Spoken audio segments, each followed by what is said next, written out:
Investment को लेके, आर्थिक आज़ादी को लेके प्रेरणा भी देना चाहते हैं। और गुरुवार के दिन हम कुछ खास करते हैं, हम आपको बताते हैं हमारी देश की बेटियों की कामयाबी की कहानियाँ। और आज हमारे साथ हमारे देश की एक कामयाब बेटी जुड़ रही है, अभिनेत्री दीपिका सिंह। दीपिका, बहुत बहुत धन्यवाद, आपने समय निकाला इस शो में शिरकत की। और तमाम महिलाओं को आपके ज़रिए आज हम यही प्रेरणा देना चाहेंगे कि कैसे आर्थिक आज़ादी पाएं और कैसे इस राह में आगे बढ़कर अपने जीवन के हर सपने को आप जिए। तो शुरुआत तो आपकी कहानी से मैं करना चाहूँगी। वैसे आपकी कहानी किसी को ना पता हो वो तो नामुमकिन है, लेकिन आपका सफ़र कैसे शुरू हुआ दीपिका? मेरा सफर दिल्ली से शुरू हुआ और मैंने दिल्ली में ऑडिशंस दिए, थिएटर वर्कशॉप्स की, एक्टिंग के लिए मैंने वर्कशॉप्स भी लिए थे बिकॉज मैं कॉन्फिडेंट नहीं थी। लोग कहते थे कि मैं काफी नेचुरल परफॉर्म करती हूँ, बट आई वाज लाइक कि वो मुझे शायद अच्छा फेस है उसकी वजह से ऐसे ही रिझाने के लिए मुझे बोल रहे हैं। So I want to get sure. तो मैंने फिर प्ले भी किया एंड देन मुझे अच्छा फीडबैक मिला, तो मैंने ऑडिशन दिया और बाकी हमको ऑडिशन मैंने दिल्ली में ही दिया था एंड आई गॉट शॉर्टलिस्टेड। और उसके बाद फिर मुंबई से ऑडिशन दिए। दीपिका, कितना कुछ कर लिया देखिए आपने अपने सफ़र में। आप जब खुद सोचती होंगी तो काफ़ी गर्व महसूस करती होंगी, क्योंकि अभिनेत्री आप हैं, आपने छोटे पर्दे पे काम किया, अभी आप बड़े पर्दे पे फिल्म भी कर रही हैं, आप एक माँ भी हैं, आप एक बीवी भी हैं। इतने सारे रोल आप निभाती हैं अपनी प्रोफेशनल और अपनी निजी ज़िंदगी में। सबसे पसंदीदा किरदार आपका कौन सा है?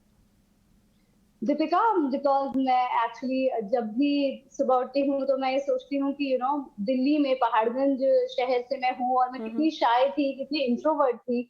और आज मैं कितना अपने आप को चेंज कर चुकी हूँ, कितनी स्ट्रांग हो चुकी हूँ, कॉन्फिडेंस कितना मेरे अंदर आ गया है। तो उसको देखकर अपने अंदर बहुत खुशी महसूस करती हूँ। और उसी के साथ जो है अपने दिन की शुरुआत करती हूँ प्रेयर्स के साथ। और शायद वही है एक स्ट्रॉन्ग फाउंडेशन है जो साथ में रहती है, सक्सेस हो या ना हो। मगर एक जो लाइफस्टाइल होता है, एक डेली जो आपकी एक्टिविटीज रहती हैं वो मैं सामान्य रखती हूँ, जो रेगुलर रहता है। वर्कआउट जरूर करती हूँ, प्रेयर जरूर करती हूँ, जर्नल जरूर लिखती हूँ। तो कुछ चीजें हैं। तो या बहुत अच्छा महसूस होता है मुझे। और हर दिन अभी भी बहुत कुछ पाना है। अभी तो मुझे लगता है कि मैंने सिर्फ चलना शुरू किया है, अभी बहुत कुछ पाना है। तो मुझे और अपने आप को काफी आगे देखना है, एज एन एक्टर काफी ग्रो करना है, अलग अलग किरदार परफॉर्म करते हुए अपने आप को देखना है। और अभी भी मैं एक्चुअली एज एन एक्टर मैं चेक करना चाहती हूँ कि कितनी स्ट्रॉन्ग एक्टर मैं हूँ। तो I am still growing, still learning. आपके मुताबिक मुझे बताएं दीपिका, कितना ज़रूरी है एक महिला के पास खुद का कमाई का जरिया होना या खुद आर्थिक तौर पर आज़ाद रहना? बहुत ज्यादा जरूरी है, और उसमें सबसे बड़ी चीज आपकी एजुकेशन बहुत ज्यादा हेल्प करती है। तो मैं बहुत फॉर्चुनेट हूँ कि मैंने एमबीए तक पढ़ाई की थ्रू कॉरेस्पॉन्डेंस ही की, बिकॉज वेरी ड्यूरिंग कॉलेज हमारे घर में काफी फाइनेंशियल क्राइसिस आ गए थे, तो मुझे अपना कोर्स बीकॉम ऑनर्स कॉरेस्पॉन्डेंस में शिफ्ट करना पड़ा था। बट मैंने गिव अप नहीं किया। तो मेरे लिए, बिकॉज मुझे पता था कि अगर लाइफ में कुछ बड़ा बनना है तो एजुकेशन मेरा सबसे बड़ा सहारा होगी। अगर मैं एक्टिंग में भी जाऊं तो अभी कुछ भी करूँ लाइफ में, एजुकेशन मेरा एक सबसे बड़ा टूल रहने वाली है। तो मुझे लगता है कि हमें छोटी छोटी प्रॉब्लम्स के आने से एजुकेशन को गिव अप नहीं करना चाहिए। वो कहीं ना कहीं आपको एक स्ट्रॉन्ग फाउंडेशन देकर जाता है।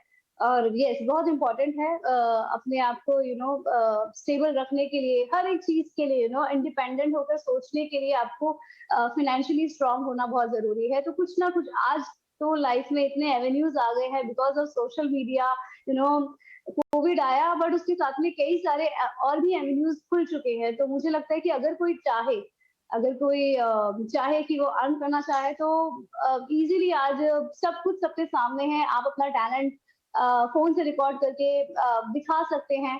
तो कुछ भी ऐसी चीज नहीं है, एक जो गैप था एक सही जगह तक पहुंचने का, वो काफी कम हो गया है। तो मुझे लगता है अगर टैलेंट है, अगर हम रोज मेहनत करते हैं अपने टैलेंट के ऊपर और विश्वास रखते हैं, कॉन्फिडेंस रखते हैं और हार्ड वर्किंग रहते हैं, ऑनेस्ट रहते हैं अपने साथ में, तो और एक एक डिटर्मिनेशन रखते हैं कि हम अर्न करना चाहते हैं। मुश्किलें भले ही आएंगी मगर डिटर्मिनेशन तो रखना ही पड़ेगा। और तो चीजें बहुत आसान हो जाती हैं।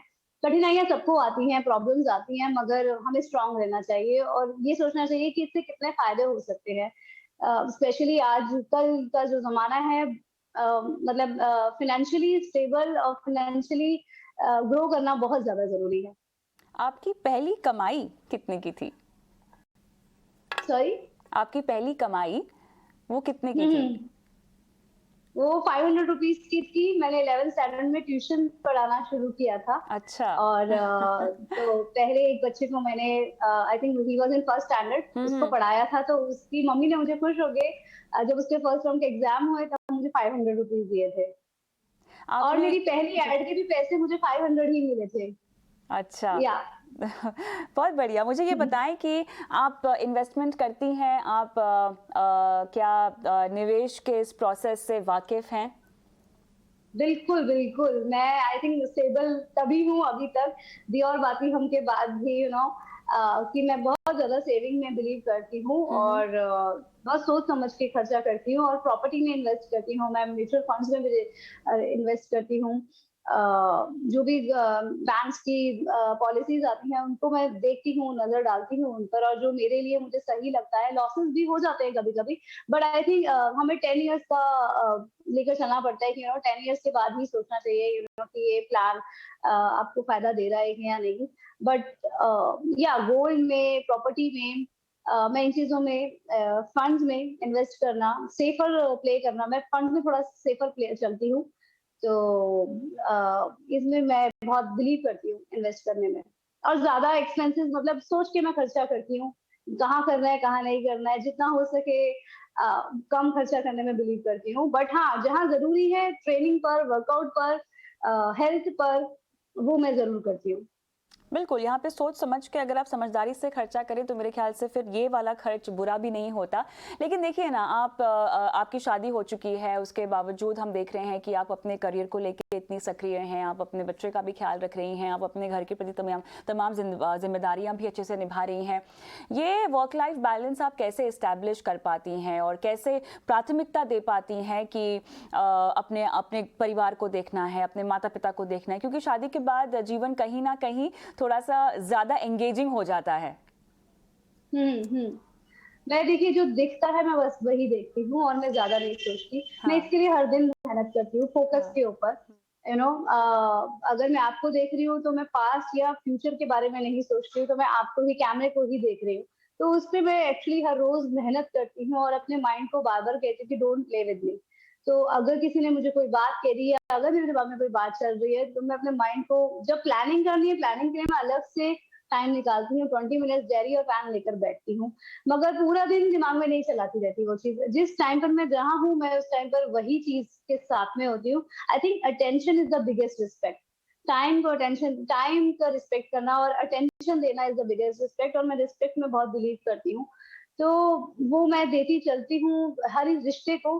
जब मैं जिसके साथ हूँ उस टाइम पर सिर्फ उसी के साथ होती हूँ, ना पास्ट मेमोरीज के साथ में होती हूँ, ना फ्यूचर को साथ लेकर बैठती हूँ। तो उस वजह से शायद मेरे लिए थोड़ा सा आसान हो जाता है।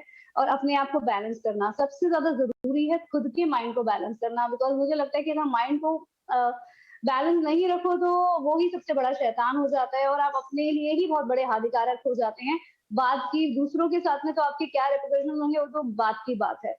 तो I don't allow my mind to play with me. ये मेरे ख्याल से काफ़ी मेहनत और गर्व बात है, गर्व वाली बात है, क्योंकि हर कोई अपने दिमाग को इस तरह से नहीं संभाल पाता, इस पे बहुत ज़्यादा लगन लगती है। लेकिन मुझे ये बताएं कि आपके नज़र में विवाहित महिलाओं के लिए फाइनेंशियली फ्री होना या फाइनेंशियली इंडिपेंडेंट होना क्यों ज़रूरी है? बहुत जरूरी है ताकि वो अपने माता पिता की हेल्प कर सकें। बिकॉज मुझे लगता है कि अपने पेरेंट्स की हेल्प कर सके, अपनी फैमिली की हेल्प कर सके, खुद की हेल्प कर सके। वो जो हॉबीज करना चाहती है, मुझे लगता है हॉबीज, जैसे आज मैं भी ओडिसी डांस करती हूँ, दैट्स माय हॉबी। तो अपनी हॉबी के लिए भी पैसे लगते हैं, खर्चा लगता है हर चीज के लिए, वर्कआउट के लिए।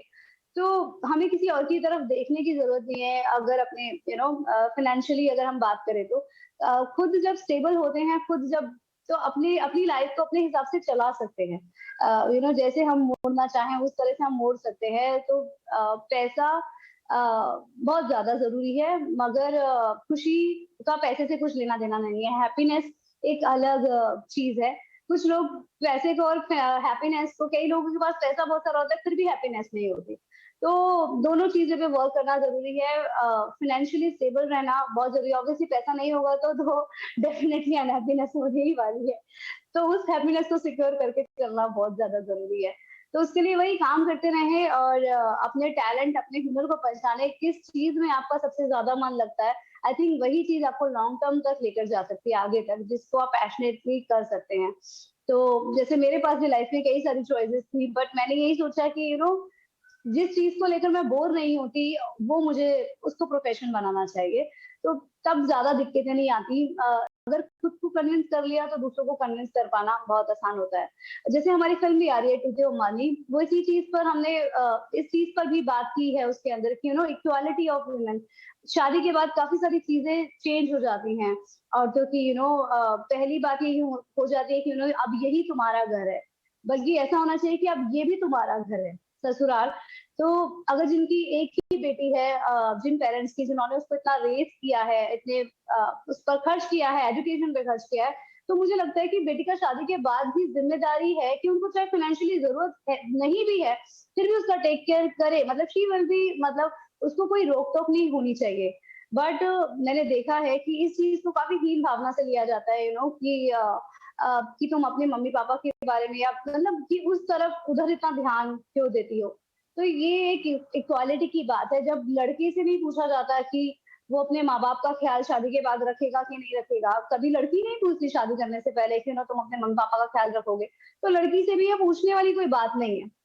तो ये कुछ सेंसिटिव टॉपिक्स हैं जिसके बारे में बातें बहुत कम होती हैं, बिकॉज़ इसको स्टिल ऐसा सोचा जाता है कि जो पेरेंट्स अपनी बच्ची से पैसे लेते हैं, कहीं-कहीं ऐसा भी सोचते हैं कि वो ठीक नहीं है, हाउ, मतलब कि ये कैसी बात है, बेटी से पैसे लोगे।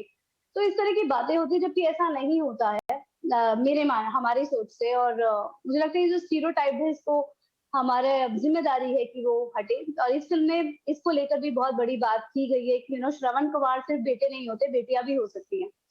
तो हम लोग हमेशा बात करते हैं वुमेन एम्पावरमेंट की, in terms of politics, jobs, education, everywhere. But मुझे लगता है इसके साथ-साथ इस बारे में भी बात होनी चाहिए। तो बस इसी मुद्दे बिल्कुल। पर हमारी फ़िल्म भी आ रही है, टीटू अंबानी। हुँ, हुँ। तो 8 जुलाई को वो जी। थिएटर्स में रिलीज़ होगी। चलिए, तो बहुत-बहुत शुभकामनाएँ आपको इस फ़िल्म की सफलता के लिए, और जिस तरह से आपने पूरे मुद्दे को समझाया और अपनी बात रखी, उम्मीद करते हैं कि यहाँ पर तमाम महिलाओं को जो ख़ास तौर से आपको देख रही हैं, कुछ सीख पाएँ और अपने जीवन में आगे बढ़ पाएँ। बहुत-बहुत धन्यवाद दीपिका, समय निकाला आपने। इसी के साथ हम माय ईटी प्लेज़र। मनी बनो अपना फाइनेंस मिनिस्टर में रुकेंगे एक छोटे से ब्रेक के लिए। ब्रेक के उस पार जुड़ेंगे दर्शकों के साथ और शुरुआत करेंगे फाइनेंशियल प्लानिंग के सिलसिले के साथ।